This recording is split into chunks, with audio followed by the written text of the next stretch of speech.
कुछ साल पहले एक फिल्म आई थी पुष्पा। एक गरीब परिवार का लड़का गजब एटीट्यूड का प्रदर्शन करता था और डायलॉग निकलता है कि अपन झुकेगा नहीं। कुछ ऐसी ही बात सुप्रीम कोर्ट के नए चीफ जस्टिस बी.आर. गवई ने कह दिया है, जिसे आसान भाषा में समझें तो निकलता है कि अपन बिकेगा नहीं। यानी चीफ जस्टिस की कुर्सी पर बैठने से पहले ही जस्टिस भूषण राम कृष्ण गवई ने उन लोगों को जोरदार झटका दिया है जो पिछले एक दशक से भी ज्यादा वक्त से न्यायपालिका की गरिमा को तार तार कर रहे थे। और दुनिया जानती है कि यदि न्यायपालिका में बैठे जज बिकना और डरना बंद कर दें तो लोकतंत्र के सारे पिलर अपने आप मजबूत हो जाते हैं। डरता वो है जिसका कुछ नेगेटिव होता है, जो गलत काम किया हो, और बिकता वो है जो लालची हो। और जैसा कि ये बात हजारों बार कही गई कि मोदी सत्ता के दौरान जिला जज से लेकर सुप्रीम कोर्ट के जजों तक को रिटायरमेंट के तुरंत बाद बड़ी बड़ी कुर्सियां दी गई, ऑफर की गई, और उसके पीछे का कारण था कि जज की कुर्सी पर बैठकर इन्होंने सत्ता को लाभ पहुंचाने वाले फैसले दिए। मगर शायद पिछले एक दशक में ये पहली बार है जब सुप्रीम कोर्ट के होने वाले किसी चीफ जस्टिस ने पद संभालने से पहले ही ऐलान कर दिया हो कि अपन बिकेगा नहीं। किस भाषा में कहा है, क्या शब्दावली थी, इसके अलावा और कौन कौन सी बातें नए चीफ जस्टिस बी.आर. गवई ने कही हैं लोकतंत्र को लेकर, जिनसे देश की जनता को उम्मीदों का नया सूरज दिखने लगा है, उन सब पर बात करेंगे। क्योंकि हमने पिछले कई सालों से लगातार एक ही बात दोहराया, यदि न्यायपालिका चाह दे तो लोकतंत्र की सारी बीमारियों को ठीक कर देगी, चाहे वो केंचुआ हो चाहे कोई अन्य संस्था। चीफ जस्टिस संजीव खन्ना ने जो जमीन तैयार की है, उम्मीद है कि बी.आर. गवई उस पर लोकतंत्र की बढ़िया फसल उगाएंगे। एक एक बात को ध्यान से सुनिएगा। लोकतांत्रिक संस्थाओं पर कब्जा करने वालों के लिए आने वाले 6 महीने किसी डरावने सपने की तरह हो सकते हैं, क्योंकि पिछला 6 महीना भी लगभग वैसा ही गुजरा है। अपने संदेश में प्रधानमंत्री मोदी ने जो कल बातें कही, उन पर भी जरा सी टिप्पणी देखेंगे और मोहम्मद जुबैर को लेकर एक बेहद शर्मनाक साजिश सामने आई है, वो भी देखेंगे। वीडियो को आखिर तक देखिएगा, क्योंकि होने वाले चीफ जस्टिस की बातें सुनकर कुछ देर के लिए हमें भी दिल को बड़ा सुकून महसूस हुआ है। पहली बार है तो चैनल को सब्सक्राइब करके घंटी बजा दीजिएगा। टर्न से हर एक वीडियो को लाइक और शेयर करना जरूरी होता है, इससे आपका ये चैनल मजबूत होता है। हालांकि इस समय चैनल पर काफ़ी संकट चल रहा है। एक न्यूज एजेंसी है, उसने 2-2 स्ट्राइक भेजा है। तीसरी स्ट्राइक आते ही ये चैनल गायब हो सकता है, और ऐसा न हो, यानी चैनल को बचाने के लिए हमें 18 लाख प्लस जीएसटी का भुगतान करना है। ये रकम इतनी बड़ी है कि आपके सहयोग के बिना संभव नहीं है। इसलिए स्क्रीन पर देख रहे QR कोड, अकाउंट नंबर या मोबाइल नंबर का प्रयोग करते हुए जो भी हो सके आर्थिक सहयोग जल्द से जल्द भेजने का प्रयास जरूर करें, ताकि आपकी आवाज़ बुलंद रहे। गोदी मीडिया के जहरीले प्रकोप को कम करने का हमारा प्रयास चलता रहे और आपके मुद्दों पर बात होती रहे, उन मुद्दों पर जिन्हें छुपाने के लिए गोदी मीडिया को पैदा किया गया है। हमारे साथ कोई धन्ना सेठ या राजनीतिक दल नहीं आने वाला, न ही हमें उन्हें आने देना है। इसलिए आप अपना सहयोग बनाए रखिए। सबसे पहले चर्चा करते हैं चीफ जस्टिस गवई की उन बातों की जो हर भारतीय के लिए सुकून देने वाली है। हमारे नए चीफ जस्टिस भारत के दूसरे ऐसे मुख्य न्यायाधीश होंगे जो दलित समुदाय से आते हैं, सामाजिक न्याय के प्रति संवेदनशील नजर आते हैं। 52वें CJI के रूप में 14 तारीख को शपथ लेंगे और 23 नवंबर 2025 तक का उनका कार्यकाल होगा, यानी 6 महीने इस पद पर रहेंगे। Justice B R. गवई का जन्म 24 नवंबर 1960 को महाराष्ट्र के अमरावती में हुआ था। साल 2003 में उन्होंने बॉम्बे हाई कोर्ट में अतिरिक्त न्यायाधीश का पद संभाला। 2019 में सुप्रीम कोर्ट के न्यायाधीश के रूप में पहुंचे और सुप्रीम कोर्ट के चीफ जस्टिस के पद पर शपथ लेने से पहले ही लोकतंत्र का नंगा नाच करने वालों को जोरदार झटका दे दिया है। हमने आपको कई बार बताया है, एक बार फिर से सुप्रीम कोर्ट के वरिष्ठ अधिवक्ता प्रशांत भूषण की वो बात याद दिला देते हैं जब उन्होंने कहा था कि अदालत में बैठे जजों को 3 तरह से कंट्रोल किया जाता है, यानी न्यायपालिका को 3 तरह से कंट्रोल किया जाता है, किया जा रहा है। पहला तो ये है कि उन जजों को कुर्सी तक पहुंचने से ही रोक दिया जाए जो सरकार के मनमाफिक काम नहीं कर सकते, और अगर नहीं रोक पाए तो या उन्हें डराइए या फिर उन्हें लालच के माध्यम से लपेटा जाता है। और लालच में सबसे प्रमुख है रिटायरमेंट के बाद किसी को राज्यपाल, किसी को किसी संस्था का अध्यक्ष, तो किसी को राज्यसभा भेजने की पेशकश की जाती है। पिछले कुछ सालों में हमने ये काम भर भर के देखा है। आप जस्टिस पी सदाशिवम को याद करिए, 2013 से 14 तक चीफ जस्टिस थे और रिटायरमेंट के तुरंत बाद केरल का राज्यपाल बना दिया गया। 2019 तक राज्यपाल की इस कुर्सी पर आनंद लेते रहे। जरा सोचिए, इतने लंबे वक्त तक जिन्होंने जस्टिस पी सदाशिवम को राज्यपाल बनाए रखा, क्या ये सब कुछ यूं ही हो गया होगा? इसके बाद जस्टिस एस अब्दुल नजीर को याद करिए, 2023 में आंध्र प्रदेश का राज्यपाल बनाया गया। इसी तरह से पूर्व चीफ जस्टिस रंजन गोगोई को भी याद कर लीजिए, कार्यकाल समाप्त होने के बाद इन्हें राज्यसभा भेजा गया भारतीय जनता पार्टी के द्वारा। इसके अलावा हमने पहले भी कई वीडियोज में विस्तार से बताया बताया है कि कितने जजों ने किस तरह से सत्ता को लाभ पहुंचाने वाले फैसले दिए, सत्ता को खुश करने वाले फैसले दिए और रिटायरमेंट के बाद उन्हें कहां कहां किन किन कुर्सियों पर बिठाया गया। राम मंदिर का फैसला देने वाले 5 जजों के बारे में भी हमने आपको बताया था, जिनमें से चंद्रचूड़ ही खाली बचे हैं, बाकी सबको लगभग इनाम मिल चुका है। और अभी हमने 3 जजों का जो उदाहरण दिया, इन लोगों ने कितने फैसले दिए जो सीधे सीधे सरकार के पक्ष में थे, जरा पता लगाइए। हमने पहले भी बताया ही है, सरकार को लाभ पहुंचाने वाले फैसले तमाम थे। इसकी चर्चा हम कई बार कर चुके हैं। एडवोकेट प्रशांत भूषण ने जो सबसे खतरनाक माध्यम बताया था वो था जजों को कंट्रोल करने का, कि जांच एजेंसियों का डर दिखाना। फिलहाल जब होने वाले chief justice B R Gavai से पत्रकारों ने रिटायरमेंट के बाद मिलने वाले पदभार पर सवाल किया, यानी जिसे अब इनाम कहा जाने लगा है, उस पर सवाल किया, तो होने वाले चीफ जस्टिस ने कहा कि रिटायरमेंट के बाद कोई भी पद मुझे दिया जाएगा तो मैं उसको ठुकरा दूंगा। इस रिपोर्ट के अनुसार जस्टिस गवई ने अपने आवास पर पत्रकारों के साथ अनौपचारिक बातचीत में कहा है कि मेरी कोई राजनीतिक महत्वाकांक्षा नहीं है, रिटायरमेंट के बाद मैं कोई पदभार नहीं लूंगा। यानी यहाँ 2 चीजें समझने वाली है। पहला तो ये कि राजनीति में कोई पद नहीं चाहिए, दूसरा ये कि किसी पद की आप अगर लालसा देना चाहते हैं तो वो भी मुझे मंजूर नहीं होगा। न मुझे राज्यपाल बनना है, न किसी संस्था का चेयरमैन बनना है। जब होने वाले चीफ जस्टिस से पूर्व सीजेआई द्वारा राज्यपाल का पद संभालने का मुद्दा उठाया गया तो जस्टिस बी आर गवई ने कहा कि मैं दूसरों की तरफ से नहीं बोल सकता, यानी मैं दूसरों की बात नहीं बता सकता, मगर इतना बता सकता हूं कि चीफ जस्टिस का पद प्रोटोकॉल में राज्यपाल से बड़ा होता है।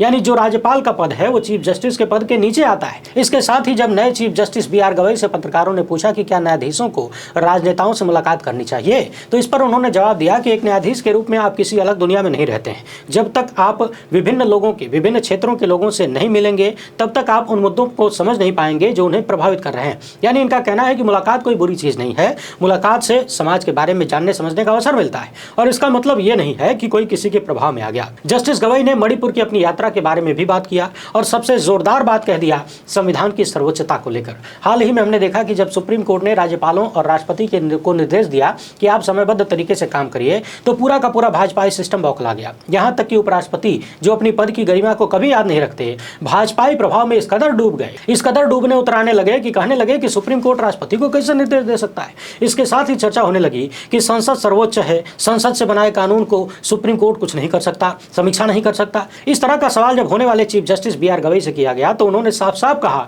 कि संविधान सर्वोच्च है, क्योंकि केशवानंद भारती मामले में 13 न्यायाधीशों की पीठ के फैसले में यह कहा गया है। अब आप दर्शक याद करिए, उपराष्ट्रपति के बयानों पर उठे विवाद में हमने जब जब चर्चा किया तो लगातार यही बात दोहराते रहे कि न तो संसद, न राष्ट्रपति, न सुप्रीम कोर्ट कोई एक दूसरे से छोटा बड़ा नहीं है, न कोई सर्वोच्च है।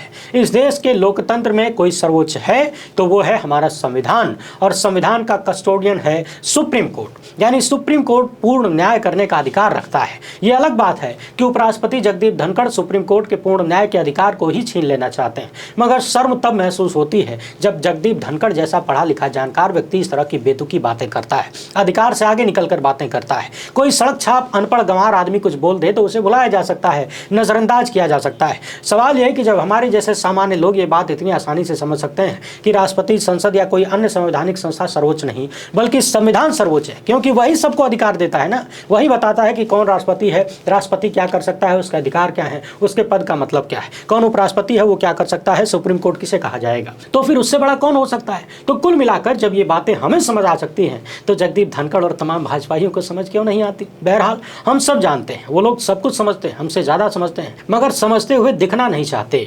हर चीज को अपने तरीके से प्रयोग करना चाहते हैं, हर चीज को अपने हिसाब से छोटा या बड़ा बनाना चाहते हैं। यदि सुप्रीम कोर्ट में बैठा जज उनके इशारे पर काम करने लगे, उनको खुश करने का, उनके प्रोपेगेंडा को सूट करने वाला फैसला देने लगे तो सुप्रीम कोर्ट बहुत अच्छा हो जाता है, सर्वोच्च हो जाएगा। लेकिन यदि सुप्रीम कोर्ट में बैठा जज रीढ़ वाला हो, बिकाऊ ना हो, डरना न जानता हो, तो फिर सुप्रीम कोर्ट भाजपाइयों की नज़र में छोटा बन जाता है, उसके अधिकार कम हो जाते हैं। मगर फिलहाल समझने वाली बात यह है कि पिछले कई साल से भारत की न्यायपालिका पर जो विश्वसनीयता का एक दाग लग रहा है, खासकर प्रधानमंत्री के साथ घंटी बजाने वाले चीफ जस्टिस और भगवान से पूछकर फैसला लिखने वाले चीफ जस्टिस जब रिटायर हुए तो उन्होंने इलेक्टोरल बॉन्ड के मामले में, महाराष्ट्र की सरकार गिराए जाने के मामले में, पार्टियों के पर कब्जाने के मामले में जिस तरह से भाजपा को खुली मदद पहुंचाई, मोदी साहब को कहीं ना कहीं मदद पहुंचाई या फिर ऐसा काम किया जिससे उनको मदद मिली, इसके बाद न्यायपालिका की गरिमा का जो ह्रास हुआ, उम्मीद है आने वाले वक्त में उसमें कुछ सुधार होगा। हालांकि चीफ जस्टिस संजीव खन्ना ने भी उसके बाद काफी हद तक सुधार का प्रयास किया, कम से कम एक जमीन तो तैयार कर ही दी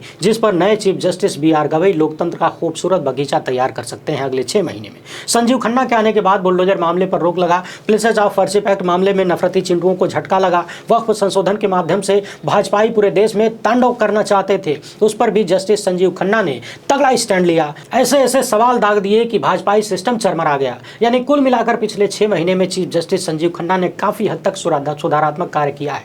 अब इंतजार इस बात का है कि अगले 6 महीने में चीफ जस्टिस BR गवई उस सुधार को कहां तक ले जाएंगे, क्योंकि ऐसे बहुत सारे मामले अदालत में आज भी हैं जिन पर लोकतंत्र को मजबूत करने वाले फैसलों का इंतजार है, चाहे वो चुनावी सिस्टम का हो, चाहे वक्फ का मामला हो। और वक्फ मामला तो 15 तारीख को ही सुना जाना है, इसे चीफ जस्टिस BR गवई की बेंच में ही सुना जाएगा। इंतजार करिए। ऐसा लग रहा है कि न्यायपालिका से भारतीय लोकतंत्र के अच्छे दिन आने वाले हैं। यह अलग बात है कि नफरती चिंटुओं के दिमाग में जहर इतना है कि कोई मुसलमान भारत के लिए एक बार नहीं 1000 बार भी कुर्बान हो जाए तो नफरती चिंटू अपनी घटिया राजनीति के लिए मुसलमान को कभी भी अपना नहीं सकते। अभी भारत पाकिस्तान विवाद के बीच हमने देखा 140 करोड़ की आबादी वाले देश में किसी पत्रकार ने सबसे ज्यादा पाकिस्तान के छक्के छुड़ाए तो उसका नाम है मोहम्मद जुबैर। इस व्यक्ति ने अकेले रात भर काम करके देश को बताया कि किस तरीके से पाकिस्तान झूठा प्रोपेगेंडा चला रहा है, किस तरह भारत को बदनाम कर रहा है। जिस काम के लिए मोहम्मद जुबैर को राष्ट्रीय स्तर पर पुरस्कृत किया जाना चाहिए, सम्मान दिया जाना चाहिए, उस काम का इनाम उन्हें जान से मारने की धमकियों के रूप में मिल रहा है और सुअर के मांस के रूप में दिए जाने की बात की जा रही है। मोहम्मद जुबैर ने इसके खिलाफ पुलिस कंप्लेन किया है और ट्वीट करके बता रहे हैं कि लोगों ने मेरे घर का पता और मोबाइल नंबर लीक कर दिया है, मेरे घर के पते पर पोर्क भेजने की धमकी दे रहे हैं, यानी सुअर का मांस भेजने की धमकी दे रहे हैं। जुबैर लिखते हैं कि मुझे पहले भी जान से मारने की धमकियां मिल चुकी हैं, ये कोई पहली बार नहीं हुआ है। 2023 में भी इसी व्यक्ति ने मेरे पते पर पोर्क भेजा था और एड्रेस को ट्विटर पर शेयर किया था। मैंने पहले भी शिकायत दर्ज कराई। उम्मीद है कम से कम इस बार तो पुलिस इस धमकी को गंभीरता से लेगी। पिछली बार जब मैंने शिकायत दर्ज कराई तो कुछ महीने बाद ही FIR बंद कर दी गई। अब सबसे ज्यादा शर्मनाक बात यह है कि जुबैर कर्नाटक में रहते हैं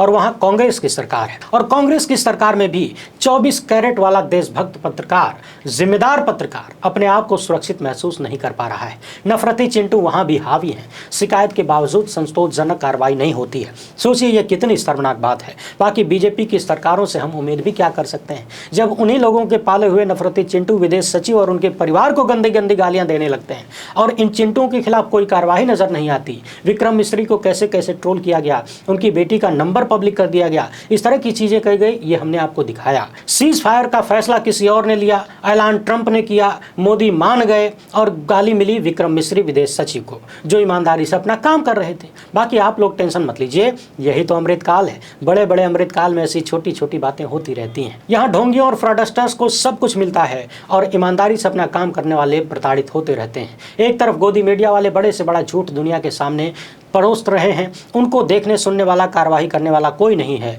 भारत पाकिस्तान विवाद से जोड़कर कुछ भी दिखा दे रहे हैं। कोई इस्लामाबाद पर कब्जा करवा देता है तो कोई परमाणु बम लेके निकल पड़ता है। किसी भी लेवल का झूठ चला देते हैं, उन्हें रोकने टोकने वाला कोई नहीं है। दूसरी तरफ सवाल पूछने वाले पत्रकारों को लगातार टॉर्चर किया जाता है और जब मोदी सत्ता को लगता है कि अपने टॉर्चर को डिफेंड नहीं कर पाएंगे तो तुरंत ये लोग दुम दबा के भाग भी लेते हैं। शास्त्रों में इसे ही भगोड़ापन कहा गया है। अपनी स्क्रीन पर देख लीजिए, हाल ही में 4 PM यूट्यूब चैनल को बंद कर दिया गया था। चैनल के संपादक सुप्रीम कोर्ट पहुंचे, मगर सुप्रीम कोर्ट में अपना जवाब देने से पहले ही सरकार ने चैनल पर रोक हटा लिया, क्योंकि इस पाबंदी को डिफेंड करने के लिए शायद कुछ था ही नहीं। मगर सवाल यह है कि जब से इस चैनल पर बैन लगा और उसके बाद से उनकी पूरी टीम ने जो झेला, 4 PM ने जो झेला, उसका जिम्मेदार कौन है? क्या सुप्रीम कोर्ट को जिम्मेदार लोगों पर एक्शन नहीं लेना चाहिए? क्या उन्हें सजा नहीं मिलनी चाहिए? जब तक ऐसे लोगों को जिम्मेदार नहीं ठहराया जाएगा, जवाबदेही तय नहीं होगी। क्या हम उम्मीद भी कर सकते हैं कि ये लोग दोबारा वही बदमाशी नहीं करेंगे? हमने पहले भी बताया था कि इनका मूल टारगेट होता है मुद्दों से भटकाना और कुछ दिनों के लिए सवाल करने वालों को शांत करना, परेशान करना, डिस्टर्ब करना। बैन लगाने वालों को भी शायद ये मालूम था कि उनके पास कोई पॉइंट नहीं है,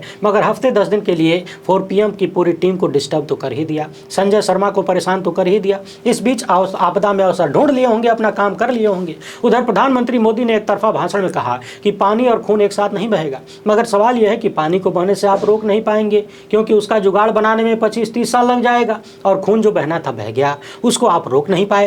पहलगाम में आतंकियों ने हमारे 26 लोगों को मारा, आतंकियों का पता नहीं कर पाए। अब तक करीब आधा दर्जन सैनिक शहीद हुए, 25 से ज्यादा आम लोगों की मौत हुई। हमारा एक BSF जवान आज भी पाकिस्तान के कब्जे में बताया जा रहा है, सैकड़ों लोग घायल हुए। तो सवाल है कि हुजूर आप और कितनी बकैती करेंगे? ये जुमले किसे दिए जा रहे हैं कि पानी और खून एक साथ नहीं बहेगा? क्योंकि पानी को तो आप रोक नहीं सकते और खून को रोक नहीं पाए। आगे कह रहे हैं कि हमला हुआ तो मुंहतोड़ जवाब देंगे, और इनके भाषण के तुरंत बाद देखा देखा गया कि जगह जगह पाकिस्तान की तरफ से ड्रोन भेजा जा रहा है। बहरहाल हुजूर से जिन सवालों की उम्मीद थी, हालांकि उम्मीद तो बिल्कुल भी नहीं थी, पहले से मालूम था और हमने इनके भाषण से पहले ही ट्वीट भी कर दिया था कि 8 बजे आएंगे, गोल गोल घुमाएंगे, ट्रंप के सामने क्यों झुके ये नहीं बताएंगे। मगर फिर भी जो सवाल थे उनके जवाब दिए बिना एक तरफा बकैती करके चले गए, न जिम्मेदारी न जवाबदेही। यही अपने विश्वगुरु की पहचान है, यही 56 इंच की हकीकत है। फिलहाल वीडियो में इतना ही, ज़्यादा से ज़्यादा लोगों तक पहुँचाइएगा। एक बार फिर से अपील है, इस चैनल को बचाने के लिए अपना सहयोग निरंतर जारी रखिए, समय बहुत कम है।